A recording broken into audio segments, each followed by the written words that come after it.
nagmahal at nasaktan, pero walang takot na umiibig muli. Eto na po siya, Miss Angelou De Leon Rivera! Hi! Naku naman! Batang-bata pa rin! Have a seat, please! Okay, Angelou, kailan mo unang naranasan yung sobrang magmahal at masaktan? Ito ba ay dahil sa pag-ibig agad?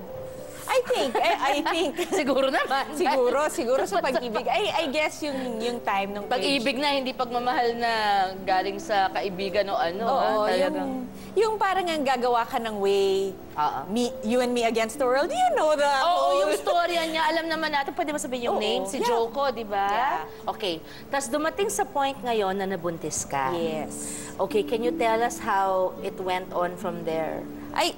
I guess yun yung consequence ng, siyempre, mga maling desisyon na ginawa ko. And nung time na yon, hindi mo naman naiisip na, well, on my part, hindi ko naman naiisip na, oh, may career na feeling mayabang kasi ako nun eh. Kung ano yung dinesisyonan ko, kung ano yung consequence nun, ako ang sasagot nun. Paninindigan ko. That's how I looked at it. Did Joko support you? The pregnancy and after? Yes, he did. He did support the pregnancy. And then, kaso lang, syempre, nung time na yun, kala ko talaga, ito na yung gusto kong buhay, yung magiging buo yung pamilya ko, magiging housewife ako, magiging nanay ako, yung ganon. But, syempre, reality bites, you know. Kailan nag-set in yung major disappointment na nag-end ng relationship? After how long? When I gave birth to Nicole already, and then I think she was 5 months already na, syempre, yung pressure na may postpartum depression, tapos nag-aaway na kami ni Joko. Over small stuff na, syempre, kasi meron akong idea kung ano yung gusto kong family eh. Parang uwi ka, babatiin ka ng asawa mo, pero hindi ganun yung nangyari. And then, I guess the environment also, that was one thing that triggered me to leave. Parang I really thought for my child, sabi ko ito ba yung gusto kong buhay for Nicole? Is this really what I want? Na pag lumaki siya, ito yung buhay niya. And I opted... Meaning nag-aaway kayo lagi? Nag-aaway kami lagi. And then parang, syempre, yung mga bagay na hindi maganda yung environment.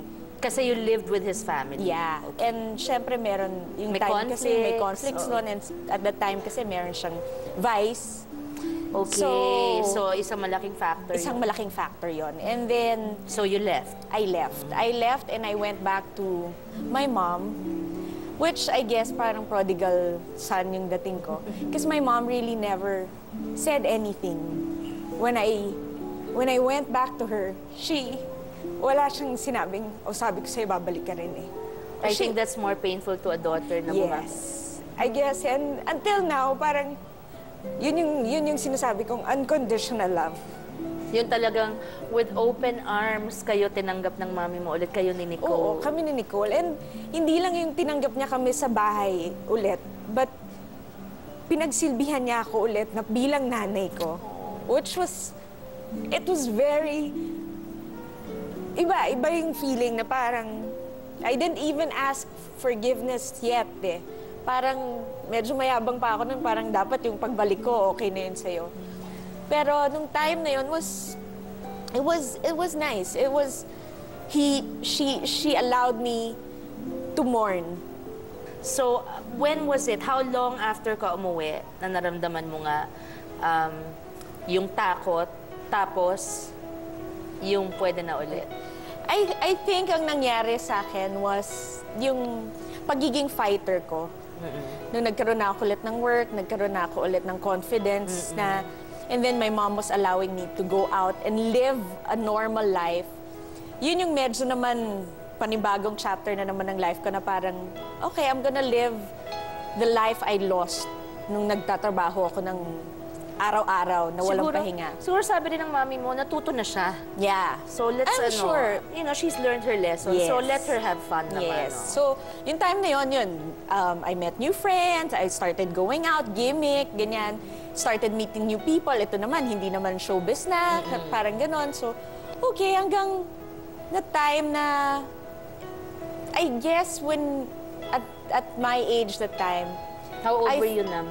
mga 20, 21, I felt I had so much love to give. Yes, And at that then, age. yeah, oo. and then parang ikaw, lagi akong na-frustrate na parang, bakit hindi yun maibalik sa akin? Ay, oo. Oo, that happens Diba? at that age. So parang, hindi naman mahirap yung hinihingi ko, di ba? Oo, Parang, oo. Normal lang, oo. Kung anong gagawin ko, parang gagawin mo rin. Kung tawag ako ng tawag sa'yo, di ba? Parang dapat tawag ka rin ng tawag sa akin. Yung, but that wasn't enough. Hindi ka naman natakot na parang kasi everybody knew na may anak ka na sa pagkadalaga, Oo. na baka... parang easy. Oo, Yun yung parang mga ganon. sinasabi nila. Hindi naman. It was more of, I think because of my strong personality, it was more of a challenge because I was portraying to everyone na I'm fine. Okay ako, I'm oo. totally okay. Hindi ako nahihirapan. Yung parang ganon. Parang, it was such a prideful act Okay. na ginawa ko hanggang May nakilala may ka. nakilala ko and parang akala mo na naman, yun na naman, so all out ka na naman. Lahat naman na naging boyfriend natin, akala natin yun na. Yun na. I guess hindi ka naman talaga magbo-boyfriend for numbers eh. Exactly. You'll be with a relationship because you think that he's the one. So you were saying, itong nakilala mo na siya. Nakilala ko na siya, parang okay naman, we were hanging out, tapos parang marami naman kami in common. And then, Hindi tiga showbiz to. hindi rin taga-showbiz. And then, ang nangyari was that, again. Pero yun talagang, Did you talk about it na, did you have plans for the future? Yung parang mag-aasawa tayo or nangyari lang nangyari na you got na pregnant? naman. I got pregnant. And then, eto naman, medyo mas magulo yung sitwasyon. Tapos, nung time lang na buntis ako. Mas Tapos, magulo because... mas magulo kasi he was still married at that time, but he was separated. Okay. And then, mas hindi alam ng pamilya niya yung nangyayari sa amin when I got pregnant. Okay. Akala mo naman, or alam mong lahat ito, hindi naman niya tinago sa'yo. Ang alam ko, separated. Thinking that was legal and everything. But it wasn't on paper. Pa pala. Oo. Okay. Anyway, naisip mo na bang i-give up na lang ang love ever? Kasi after the second time, parang gagawin mo na Naman. yung sarili mo, di ba? Ang kasagutan po sa pagbabalik ng Sharon kasama mo kapatid. Thank you for understanding what I've been through. I've never hidden anything from them. And I've been totally honest with what I've been through. So thank you for understanding. Iba kasi yung alam sa naiintindihan.